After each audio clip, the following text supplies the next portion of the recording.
Descubrí que mi esposo y mi suegra crearon un fideicomiso secreto para mi hija que me prohíbe tocar un centavo si nos divorciamos. Así que ahora que sé que él fingió su vasectomía y estoy embarazada de gemelos, voy a vaciar nuestras cuentas e irme del país. El sonido del iPad golpeando la isla de granito de la cocina fue como un disparo en mitad de la noche. Me temblaban tanto las manos que el dispositivo resbaló de mis dedos, pero no me importó. El cristal no se rompió, pero mi vida sí. Sentí un sudor frío, una película pegajosa que me recorría la nuca mientras miraba fijamente la pantalla encendida. Los ojos me ardían. Llevaba 10 minutos leyendo y releyendo el mismo párrafo, el mismo PDF con el sello dorado de un bufete de abogados que ni siquiera sabía que mi esposo, Mark, podía pagar.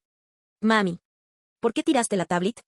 La voz de Sofía me llegó desde el salón, pequeña, inocente, cargada de esa curiosidad de los 5 años que antes me derretía el corazón y que ahora me enviaba una descarga eléctrica de puro terror. No podía responder. Tenía la garganta cerrada, como si hubiera tragado arena seca. Escuché sus pasos saltarines acercándose. Tap, tap, tap. El sonido de sus calcetines contra la madera. Me giré frenéticamente, bloqueando la pantalla con el pecho, apoyada contra la encimera como si estuviera escondiendo un cadáver. Y no es nada, cielo. Ve a jugar con tus legos.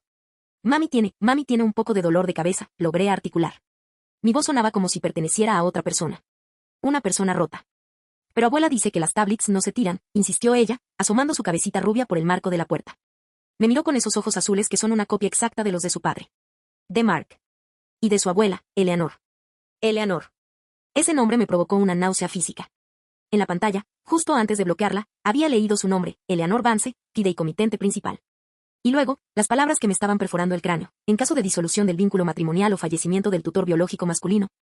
La custodia legal y administración de los bienes recaerá exclusivamente en la fideicomitente principal, quedando la madre biológica, Elena Rivas, revocablemente excluida de cualquier derecho de habitación. Manutención o contacto supervisado.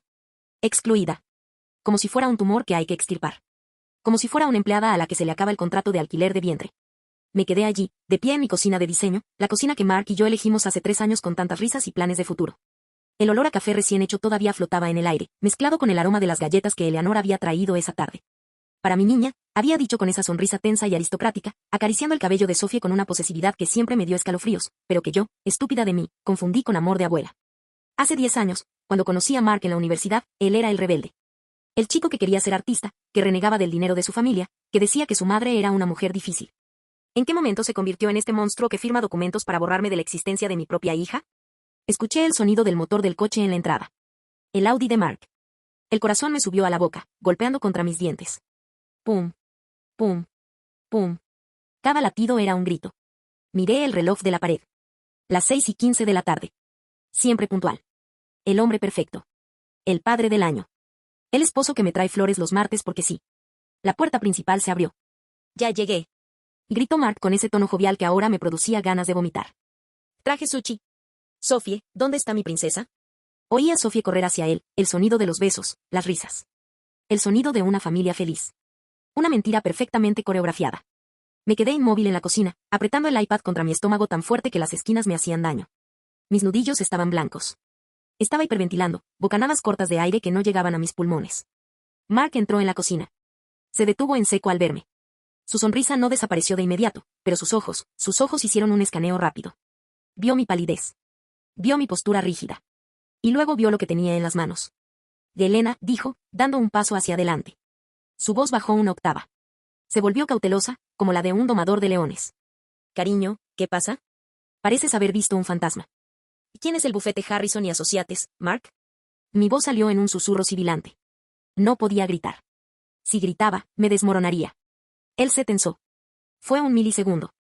Un parpadeo de culpa que ocultó rápidamente tras una máscara de confusión perfecta. ¿De qué hablas? No conozco a ningún Harrison. ¿Es algo del trabajo? Deja esa tablet, vamos a cenar, te ves agotada.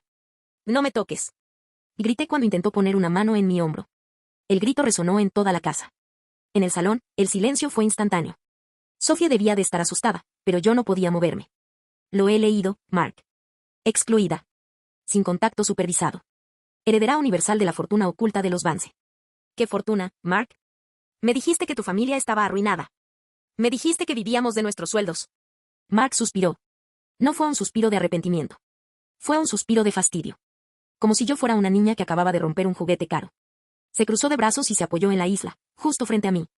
La luz de la campana extractora le daba un aire siniestro, marcando las sombras bajo sus ojos. De Elena, no lo entiendes. Es complicado. Mi madre, ella tiene reglas. Tradiciones familiares. El fideicomiso es para proteger a Sophie. Solo para eso. ¿Protegerla de quién? ¿De mí? Me acerqué a él, el iPad temblando en mi mano. Y dice que si nos divorciamos, pierdo la custodia automáticamente. Y dice que si tú mueres, ella se queda con mi hija y yo no puedo ni acercarme a la casa. ¿Cómo pudiste firmar esto? Lo hice por ella. Rugió él de repente, golpeando la encimera. El ruido me hizo dar un salto. Sophie tendrá $100 millones cuando cumpla 21 años. ¿Sabes lo que es eso? Seguridad eterna. Lo único que tenías que hacer era no meter las narices donde no te llaman y seguir siendo la esposa perfecta. Pero tenías que espiar, ¿verdad? Siempre tan insegura, Elena. Siempre arruinándolo todo. Me quedé de piedra. 100 millones. 10 años viviendo en un apartamento normal, luego en esta casa con una hipoteca que nos asfixiaba, o eso creía yo, privándonos de viajes, ahorrando cada céntimo para el colegio de Sophie, y todo era una farsa. Mark tenía acceso a una fortuna y el precio de esa fortuna era mi cabeza en una bandeja de plata. ¿Tu madre sabe que estoy leyendo esto? Pregunté, mi voz ahora fría como el hielo. Mark sacó su teléfono del bolsillo con una calma que me dio más miedo que sus gritos. Marcó un número rápido. Mamá, sí. Ha pasado. Lo encontró. Hizo una pausa, escuchando, mientras me miraba con una frialdad absoluta, como si yo fuera un mueble viejo que estorbaba en la decoración. Sí, está fuera de control. Ven ahora mismo. Trae al abogado. Colgó. Se guardó el teléfono y me miró fijamente. No debiste abrir esa carpeta, Elena. Ahora las cosas se van a poner muy, muy feas para ti. En ese momento, el teléfono de la cocina, el que está conectado al intercomunicador de la entrada, empezó a pitar. Era un mensaje de voz de mi ginecólogo que se reprodujo automáticamente por el manos libres. Hola Elena, llamo para confirmar los resultados de la analítica de sangre de esta mañana. Los niveles de HCG confirman que estás embarazada de unas 6 semanas. ¡Felicidades! Llama para programar la primera eco. El silencio que siguió fue tan denso que podía sentirse. Mark se quedó lívido. Sus ojos bajaron a mi vientre y luego subieron a mi cara, pero no había alegría. Había puro pánico. ¿De embarazada? Susurró. Eso es imposible. Yo me hice la vasectomía hace 2 años, Elena. Sentí que el suelo desaparecía bajo mis pies, pero no por lo que él pensaba. Yo no le había sido infiel. Yo sabía que no le había sido infiel. Lo que acababa de descubrir era otra capa de la cebolla de mentiras en la que vivía. Si yo estaba embarazada y él decía tener la vasectomía, uno de los dos estaba viviendo en una realidad paralela. Y por la forma en que Mark empezó a sudar y a mirar hacia la puerta, supe que el secreto que estaba a punto de estallar era mucho más grande que un fideicomiso. ¿Vasectomía? Repetí. La palabra sonó extraña en mi boca, como un idioma que no terminaba de comprender. Mark, nos sentamos en esa misma mesa hace 2 años. Me dijiste que ya no querías más hijos porque queríamos darle todo a Sophie. Me mostraste los papeles de la clínica San Judas. Me pediste que dejara de tomar las pastillas porque te hacían sentir mal emocionalmente verme con migrañas por las hormonas. Mark no decía nada. Su mandíbula estaba tan apretada que juraría haber oído el crujir de sus molares. Sus ojos, antes fríos, ahora bailaban de un lado a otro, buscando una salida, una narrativa, una mentira que se sostuviera sobre la anterior. Pero el mensaje del doctor seguía flotando en el aire de la cocina como una sentencia de muerte. ¿Mentiste sobre la operación? Y el grito me salió del alma, desgarrando mi garganta. Dime la verdad, Mark. Si yo estoy embarazada y tú dices que no puedes tener hijos, me estás llamando adúltera. Mírame a la cara. Él dio un paso atrás, chocando contra la mesa de madera. Sus manos temblaban, pero no de tristeza, sino de la furia de un animal acorralado. No grites delante de la niña, siseó entre dientes, con un veneno que nunca le había conocido. No hagas una escena, Elena. Sabes perfectamente que mi madre, ella puso condiciones. Un solo heredero para una sola fortuna. Ella no quería que el patrimonio de los Vance se fragmentara. Ella quería control total sobre Sophie. ¿Y tú aceptaste? Me acerqué a él, sintiendo una oleada de calor que me subía por el pecho. ¿Aceptaste engañarme con una cirugía falsa para complacer a tu madre? Me dejaste desprotegida, sin anticonceptivos, sabiendo que si me quedaba embarazada de nuevo destruirías el plan de tu mami. En ese momento, el timbre de la puerta sonó. 3 toques secos, aristocráticos, imperiosos. Eleanor. Mark corrió a abrir. Yo me quedé clavada en el sitio, sintiendo que el mundo giraba demasiado rápido. Oí voces en la entrada. El tono bajo y autoritario de Eleanor, y otra voz masculina, seca, profesional. El abogado. Segundos después, entraron en la cocina. Eleanor lucía impecable en su traje sastre gris perla, ni un solo cabello fuera de su sitio, pero sus ojos eran 2 pozos de hielo cuando se posaron en mí. Y Elena, dijo, sin un ápice de afecto. Veo que ya te has enterado de las disposiciones del fideicomiso. Es una lástima. Hubiera preferido que esto se manejara con más discreción, pero tu tendencia a la curiosidad siempre fue tu mayor defecto. ¿Mi defecto? Me eché a reír, una risa histérica que me asustó a mí misma. Vuestra familia es una farsa. Te estáis planeando quitarme a mi hija. Habéis redactado un documento legal para borrarme si muero o si Mark decide que ya no le sirvo.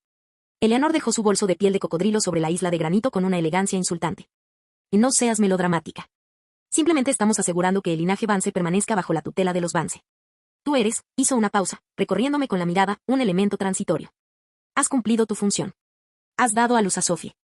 Ahora, si te portas bien, podrás seguir viviendo en esta casa con una asignación mensual decente. Pero si intentas pelear, Harrison aquí presente, señaló al hombre de traje oscuro que permanecía en la sombra, tiene pruebas de tu inestabilidad emocional recopiladas durante los últimos 3 años. ¿Pruebas? ¿Qué pruebas? Pregunté, sintiendo que el aire se escapaba de mis pulmones. Informes de los psicólogos a los que Mark te convenció de ir, dijo el abogado, hablando por primera vez. Notas sobre tus ataques de ansiedad, tus olvidos recurrentes. Todo documentado por tu esposo. Un juez no te daría ni un fin de semana con la niña, Elena. Miré a Mark. Él bajó la cabeza, incapaz de sostenerme la mirada. Él me había estado preparando. Cada vez que me decía que estaba un poco estresada, cada vez que me sugería que fuera a terapia porque me veía confundida, estaba construyendo un expediente para quitarme a mi hija. El nudo en mi estómago se apretó. Mi mano bajó instintivamente a mi vientre.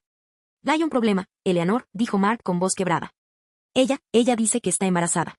El silencio que siguió fue absoluto. El reloj de la cocina marcaba los segundos con una crueldad metálica. Tic. Tac. Tic. Tac. Eleanor se giró hacia mí, y por primera vez en mi vida, vi miedo en sus ojos. Pero no miedo por mí, sino miedo por su plan. Eso es imposible, dijo ella, con voz cortante. Mark, tú te hiciste el procedimiento. Yo misma pagué la factura de la clínica y vi el informe postoperatorio. Me envió un mensaje el doctor, mamá, dijo Mark, señalando el teléfono. Ella está embarazada. De 6 semanas. Eleanor se acercó a mí hasta que pude oler su perfume caro y rancio. Me agarró del brazo con una fuerza sorprendente, sus uñas clavándose en mi piel. ¿De quién es, Elena? Susurró, con la cara a centímetros de la mía. ¿Quién es el hombre con el que has estado revolcándote para intentar arruinar este acuerdo? Porque mi hijo es estéril. Yo me encargué de ello. No soy una adúltera, Eleanor, dije, zafándome de su agarre con un empujón que la hizo tambalear. Soy tu peor pesadilla. Porque Mark nunca se hizo esa operación. Él te mintió a ti para no perder el control sobre su propia vida, y me mintió a mí para complacerte. Y ahora, tengo 2 hijos más en camino, porque sí, Eleanor, son gemelos. Lo acabo de leer en el portal del paciente mientras vosotros discutíais. La cara de Eleanor pasó del blanco al rojo púrpura en segundos. Se giró hacia Mark y, antes de que nadie pudiera reaccionar, le cruzó la cara con una bofetada que resonó en toda la cocina. «¡De estúpido!», y gritó ella. «Lo has arruinado todo. El fideicomiso solo cubre a un descendiente directo bajo las condiciones de 2020. Si hay más hijos, las cláusulas de disolución se anulan automáticamente según los estatutos de tu abuelo». Me quedé helada. Así que esa era la razón de la vasectomía falsa y de la insistencia en un solo hijo. No era solo control emocional, era una cláusula legal de una herencia antigua. Si había más de un hijo, el dinero se repartía de forma que Eleanor perdía el control del fideicomiso. «Fuera», dije. Mi voz era ahora un susurro cargado de odio. «Fuera de mi casa. Los 3. Y esta casa es propiedad de una corporación de los Vance, querida», dijo el abogado, recuperando la compostura. «No puedes echarnos». «Oh, de verdad». Saqué mi teléfono. Mis dedos volaban sobre la pantalla. Acabo de grabar los últimos 5 minutos de esta conversación. Inestabilidad emocional, fraude médico, fideicomisos ocultos y una abuela admitiendo que pagó para esterilizar a su hijo sin el consentimiento de la esposa. Me pregunto qué pensará la junta directiva de la Fundación Vance cuando este audio llegue a la prensa mañana por la mañana. Y Mark, tengo los registros de tu historial de búsqueda. Sé que estuviste buscando cómo falsificar informes médicos hace 2 años. Mark dio un paso hacia mí, con una expresión de súplica desesperada. «Elena, podemos arreglarlo. Podemos hablar». «No hay nada de qué hablar», dije, retrocediendo hacia la puerta del salón donde Sofía nos miraba con ojos llorosos. «Me habéis tratado como a un objeto durante 10 años. Me habéis mentido sobre mi propia biología. Habéis intentado robarme a mi hija antes de que yo supiera que estaba en peligro». Corrí hacia el salón, cogí a Sofía en brazos y subí las escaleras mientras Eleanor gritaba insultos desde la cocina y Mark golpeaba la pared. Me encerré en el dormitorio principal, echando la llave y moviendo la cómoda pesada contra la puerta. Mi corazón latía tan fuerte que sentía que me iba a desmayar. Sofía lloraba en silencio, abrazada a mi cuello. «Mami, ¿por qué grita la abuela? ¿Por qué papá está enfadado?» «No pasa nada, mi amor. Solo estamos jugando a un juego de maletas», mentí, mientras sacaba mi bolso de viaje del armario y empezaba a meter ropa de Sofía a manotazos. «Vamos a ir a ver a la tía Sara. Va a ser divertido». Mientras empacaba, mi mente trabajaba a 1000 por hora. Tenía el audio. Tenía las capturas de pantalla del iPad. Tenía la prueba de embarazo. Pero sabía que Eleanor Vance no se rendiría fácilmente. Ella tenía el dinero, tenía los contactos y tenía a Mark bajo su pulgar. Miré por la ventana. El coche de la tía de Eleanor, una mujer que siempre me había odiado, acababa de aparcar detrás del abogado. Estaban llamando refuerzos. Estaban bloqueando la salida. Me senté en el suelo, abrazando a Sophie, mientras escuchaba los pasos de Mark subiendo las escaleras. Pum, pum, pum. De Elena, abre la puerta, dijo su voz desde el otro lado, ahora extrañamente tranquila. Demasiado tranquila. No quieres hacer esto difícil. Si te vas ahora, lo consideraremos abandono de hogar. Perderás a Sophie para siempre. Solo abre la puerta y firmaremos un nuevo acuerdo. Uno mejor para ti. Te lo prometo.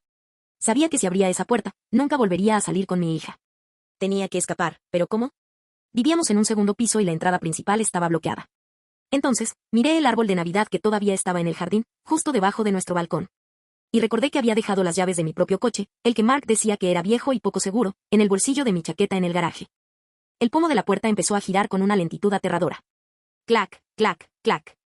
Mark estaba intentando forzar la cerradura desde fuera con una tarjeta de crédito o una llave maestra que no sabía que tenía. El sonido metálico rascando la madera se me clavaba en los oídos como un cuchillo. Sophie se aferraba a mi pierna, sollozando en silencio, con la cara hundida en mis pantalones vaqueros. De Elena, no seas infantil, la voz de Mark era ahora una caricia venenosa. Abre la puerta. Si sales ahora, podemos decir que fue un malentendido. Mamá está dispuesta a aumentar tu pensión. Podemos irnos de vacaciones, los 3, los 4, si ese embarazo es real. Solo abre la maldita puerta. Vete al infierno, Mark. Y grité, mientras arrastraba mi maleta hacia el balcón. Sé que nunca me dejarías ir con ella. Lo he leído todo. Me asomé al balcón. El aire frío de la noche me golpeó la cara, devolviéndome una pizca de claridad. Estábamos a unos 4 metros de altura. Debajo, el viejo roble de la entrada extendía sus ramas como brazos esqueléticos. Si saltaba mal, me rompería una pierna, o algo peor, y estaba embarazada. Pero si me quedaba, perdía a Sophie. No había elección. Escúchame, Sophie, le susurré, poniéndome a su altura y sujetando sus hombros con firmeza. Vamos a jugar a ser espías, ¿vale? Tenemos que salir por la ventana porque hay malos en la escalera. Tienes que abrazarte a mi espalda muy fuerte y no soltarte por nada del mundo. ¿Puedes hacer eso por mami? Ella asintió con los ojos muy abiertos, llenos de lágrimas. Le puse su mochila pequeña y la subí a mi espalda, asegurándola con mi bufanda de lana, haciendo un nudo doble alrededor de mi cintura. Era un arnés improvisado, cutre, pero era lo único que tenía. Crack. La madera del marco de la puerta cedió. Mark estaba golpeando el hombro contra ella. La cómoda que yo había movido se desplazó unos centímetros. Elena. Abre ya. El grito de Mark ya no era humano. Era el rugido de alguien que ve como $100 millones se le escapan de las manos. No te llevarás a mi hija. Salí al balcón. Me subí a la barandilla de hierro forjado. El corazón me latía tan rápido que sentía que me iba a estallar el pecho. Miré hacia abajo. Vi las luces del Audi de Mark y el Mercedes de Eleanor bloqueando el camino principal. Pero mi viejo Honda Civic estaba aparcado en el callejón lateral, medio oculto por los arbustos. Me colgué de la barandilla, sintiendo el peso de Sophie en mi espalda. Mis dedos se entumecían por el frío. Agárrate fuerte, cariño. Le grité. Solté una mano. Luego la otra. Caí sobre el montículo de mantillo y nieve derretida que los jardineros habían dejado junto al roble. El impacto me recorrió la columna como una descarga eléctrica. Sentí un dolor agudo en el tobillo, pero no me detuve. No podía. Sophie soltó un pequeño grito, pero seguía sujeta a mí. Está abajo. Está en el jardín. Escuché a Eleanor gritar desde la ventana de la cocina. Eché a correr. Cojeaba, cada paso era como si me clavaran un clavo al rojo vivo en el talón, pero la adrenalina era más fuerte. Crucé el césped, salté la pequeña valla de madera y llegué a Honda. Saqué las llaves del bolsillo, mis dedos torpes golpeando el metal. El motor arrancó al primer intento con un rugido asmático que nunca me había sonado tan celestial. Puse primera y salí derrapando justo cuando Mark salía por la puerta principal, descamisado, con la cara roja de furia. Lo vi por el retrovisor intentar correr tras el coche, pero se quedó atrás, gritando insultos que el viento se llevó. Pasé las siguientes 6 horas en una habitación de motel barata a las afueras de la ciudad. Con la puerta bloqueada con una silla y mi teléfono grabando cada documento que había descargado del iPad de Mark antes de que él bloqueara el acceso de forma remota. Llamé a mi hermano, que es policía en otro estado, y le envié todo, el audio de Eleanor admitiendo el fraude, las fotos de los documentos del fideicomiso y el mensaje de voz de mi médico. Elena, esto es dinamita, me dijo por teléfono, su voz temblando de rabia. El fraude médico por sí solo puede meter a Mark en la cárcel. Y lo del fideicomiso, han intentado predeterminar la custodia mediante un contrato financiero, eso es ilegal en este estado. No vuelvas a esa casa. Quédate donde estás. La confrontación final no fue en un salón, sino en un tribunal de familia 3 meses después. Eleanor Vance llegó con 4 abogados de élite. Mark llegó con el pelo perfectamente peinado, fingiendo ser el padre devastado por una esposa con brote psicótico. Pero yo llegué con algo mejor, la verdad documentada. Cuando mi abogado reprodujo el audio de Eleanor diciendo, tú eres un elemento transitorio. Has cumplido tu función, el juez se quitó las gafas y miró a la anciana con un asco que casi me hace llorar de alivio. La defensa de ellos se desmoronó en segundos. No solo estaban intentando robar una niña, estaban conspirando para cometer fraude contra el patrimonio de los Vance y contra mis derechos civiles. El golpe final fue el informe de la clínica San Judas. Resulta que Mark nunca entró al quirófano. Pagó al recepcionista para que le diera un papel falso. Lo que él no sabía es que esa misma clínica estaba siendo investigada por otros fraudes financieros, y cuando mi abogado solicitó los registros oficiales de la Seguridad Social, no había rastro de ninguna vasectomía. Mark perdió todo. Eleanor, en un intento desesperado por salvar su imagen pública, lo desheredó legalmente esa misma tarde para intentar demostrar que ella no sabía nada de los engaños de su hijo. Lo lanzó a los lobos para salvar su apellido. El buen hijo terminó viviendo en un apartamento de una habitación, trabajando en una oficina de seguros de bajo nivel, mientras el 70% de su sueldo es embargado para la manutención de 3 hijos. Sí, 3. Mis gemelos, Leo y Maya, nacieron sanos 6 meses después. Mark intentó pedir visitas, pero después de que se filtrara el audio a la prensa, no diré quién lo filtró, pero el karma es una fuerza poderosa. El escarnio público fue tan grande que no se atreve a mostrar la cara en el parque. La familia Vance está acabada. El fideicomiso fue anulado por un juez y los activos se dividieron. Sofía ahora tiene un fondo para su educación que nadie, ni yo, ni Mark, ni esa vieja bruja, puede tocar sin la supervisión de un tutor legal independiente nombrado por el tribunal. Ayer recibí una carta de Mark. Estaba llena de odio. Decía que yo le había arruinado la vida, que él solo quería protegernos. La rompí y la tiré al pañal sucio de Leo. A veces, por la noche, cuando la casa está en silencio y mis 3 hijos duermen, todavía me tiemblan las manos. Todavía miro hacia la puerta, esperando oír el clac, clac, clac de Mark intentando entrar. El vacío emocional de saber que el hombre con el que dormí 10 años me veía como una incubadora transitoria no se llena con dinero ni con sentencias judiciales. Pero luego veo a Sofía reírse mientras juega con sus hermanos y recuerdo el momento en que salté de ese balcón. Fue el momento en que dejé de ser una víctima para convertirme en una madre. Y volvería a saltar 1000 veces más. Eleanor Vance murió sola el mes pasado. Mark no fue al funeral. Estaba demasiado ocupado intentando evitar a los acreedores. Al final, la gran fortuna de los Vance solo sirvió para comprar ataúdes de oro para una familia que ya estaba muerta por dentro. Jamás volví a hablar con ninguno de ellos. Y esa es la única verdadera victoria que me importa. Si les gustó este viaje, no olviden destruir el botón de like y suscribirse para que no se pierdan el próximo Storytime. Soy Relatos de Reddit, y recuerden, cuiden sus espaldas, incluso de su propia sangre. Nos vemos en el próximo video.